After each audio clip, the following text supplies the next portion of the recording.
안녕하세요. 화요일의 남자 이상화 세무사입니다. 10월 15일 정부의 세 번째 부동산 대책이 발표되었습니다. 다들 뉴스나 기사를 통해서 확인해 보셨을 것 같은데요. 지난 9월에 있었던 부동산 대책보다 훨씬 더 매운맛입니다. 이번 부동산 대책 주요 내용들은 저희 구독자분들과 함께 체크해 보면 좋을 것 같아서 보도 자료 내용을 확인하자마자 이렇게 영상을 준비하게 되었습니다. 하나씩 함께 확인해 보시죠. 자, 첫 번째 조치는 조정 대상 지역 및 투기 과열 지구를 추가 지정하겠다라는 내용입니다. 현행 제도에 따르면 서울 강남구와 서초구, 송파구, 용산구만 지정이 되어 있었는데요. 10월 16일부터는 서울 전 지역이 포함이 되고요. 경기도 과천시와 광명시, 성남시 분당구, 수정구, 중원구, 그리고 수원시 영통구, 장안구, 팔달구와 안양시 동안구, 그리고 용인시 수지구와 의왕시, 하남시까지 추가 지정하겠다라고 발표했습니다. 주재지역으로 지정이 되면 그 즉시 강화된 대출 규제를 적용받게 되는데요. 대표적으로 무주택자가 기준 주택 구입 목적 주담대 LTV가 40%로 제한이 되고요. 생활안정자금 목적 주담대는 최대 1억 원으로 제한되고 다주택자는 금지됩니다. 소유권 이전 조건부 전세대출 또한 전면 금지가 되고요. 주택임대사업자가 아니더라도 주택구입 목적 사업자 대출이 제한됩니다. 세금적인 제재도 즉시 강화되는데요.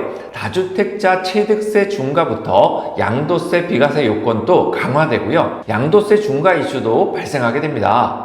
현재는 다주택자 양도세 중과 규정이 내년 5월까지 유예되어 있는 상태인데요. 이 규정이 추가 유예 없이 내년 5월에 종료될 것이라는 것이 전문가들의 주된 의견인 듯 합니다. 예상대로 내년 5월부터 양도세 중과가 부활되게 되면 이번 조치로 인해서 양도세 중과세율을 적용받게 되는 케이스가 크게 늘어날 것으로 예상이 됩니다. 또한 투기과열지구로 지정이 되면 청약에 있어서도 재당첨 제한이 10년으로 늘어나고요. 자금조달 계획서 및 입주계획 신고 의무 또한 생기게 됩니다. 이전에는 지정 후 유예기간이 있었는데 이제는 없습니다. 즉 오늘 지정이 되면 내일부터 막히는 구조라고 보시면 되겠습니다. 자, 두 번째 조치는 토지거래 허가구역을 추가로 지정하겠다는 내용이죠.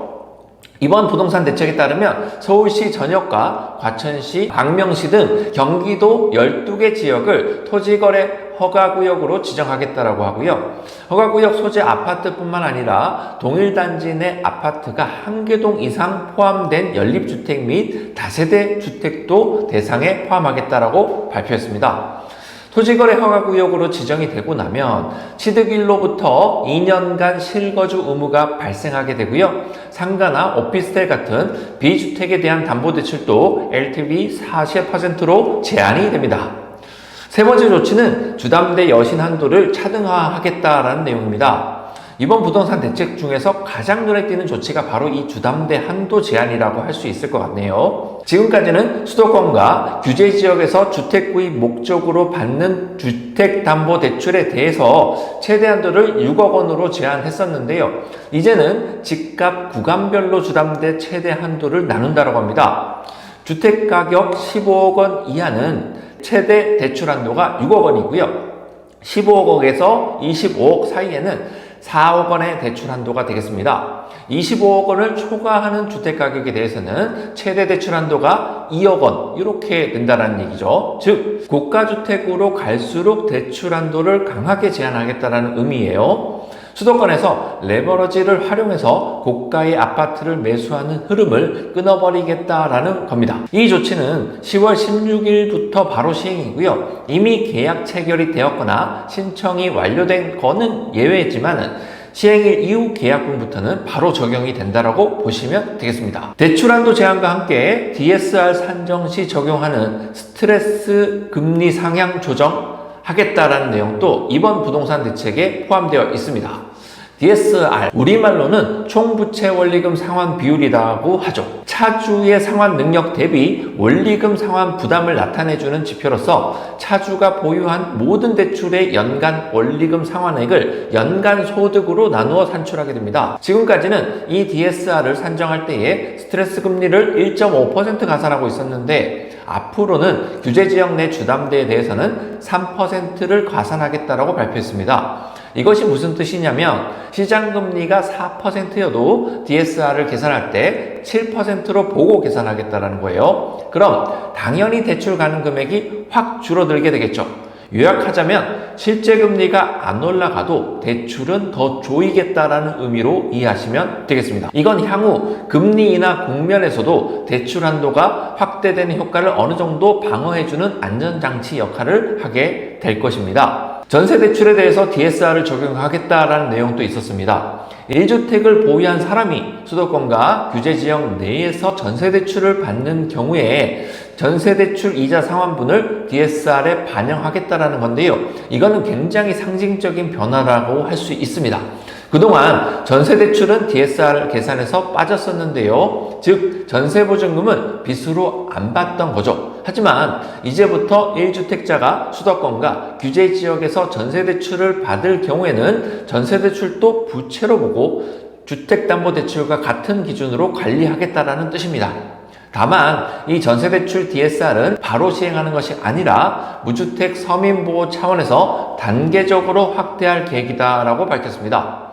최초 시행 시점은 10월 29일부터로 예정되어 있습니다. 그리고 은행권 주담대 위험 가중치 하한 상향 조치를 조기 시행하겠다라는 내용도 이번 부동산 대책에 포함이 되어 있습니다. 은행이 주택담보대출을 취급할 때에는 위험 가중치라는 것을 적용합니다. 쉽게 말해서 대출이 늘어날수록 은행의 자본금 규제가 강화되는 구조인 거죠. 이 비율을 기존 15%에서 20%로 높이는 정책을 지난 9월에 발표했었고 그 시행일을 26년도 4월로 정해놨었는데 이것을 26년도 1월로 3개월 앞당긴다는 내용입니다. 즉 은행이 부동산 대출을 늘리기 어렵게 만드는 장치다라고 보시면 되겠습니다. 지금까지는 이번 부동산 대책의 주요 내용들에 대해서 살펴봤는데요. 이번 부동산 대책에서도 일단은 주택 관련 세제 개편 내용은 구체적으로 언급되지 않았습니다. 종부세 인상 등의 내용이 들어오고 있기는 하지만 정부에서는 이에 대해서 명확한 입장을 밝히지 않은 상태입니다. 다만 정부가 공개한 향후 일정에서 부동산 세제 합리화 방안을 올해 4분기까지 결정하겠다라고 하니 어떤 변화가 있을지 좀 더 지켜봐야 할 듯 합니다. 전문가들은 이번 대책을 통해서도 주택 가격이 잡히지 않을 경우 결국에는 세제 개편 카드를 들고 나올 가능성이 높다고 예측하고 있는 상황이죠. 한편 부동산 대책 발표와 더불어서 가격 띄우기 등 교란 행위에 대한 기획조사 중간 결과도 발표했는데요. 25년 1월 달부터 8월까지 서울시 부동산 계약 해제 건수가 4,856건 중에 이상거래 123건을 추출하여서 조사한 결과 가격 띄우기가 의심되는 8건에 대해서 경찰에 수사 의뢰를 했다라고 밝혔습니다. 지난 영상에서 국세청이 초고가 주택에 대한 전수검증과 세무조사에 착수했다라는 소식을 전해드렸는데요.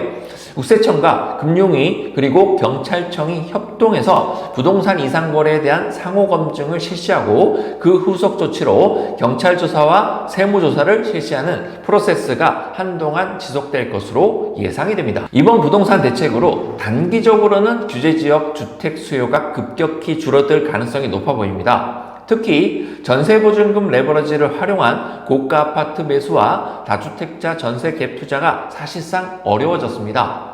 다만 무주택 실수요자에 대한 지원은 별도로 관리하겠다는 방침이에요. 즉 투기성 수요는 막고 실수요자는 보호하겠다. 이 두 가지 축으로 시장을 안정화시키려는 그림으로 보여지는데 하지만 시장이 정부 정책에 얼마나 반응할지는 아직 미지수입니다. 대출을 막으면 거래가 줄고 거래가 줄면 가격이 일시적으로 멈출 수는 있지만 금리 인하 기대감이 다시 부각되면 심리는 다시 움직일 수가 있거든요.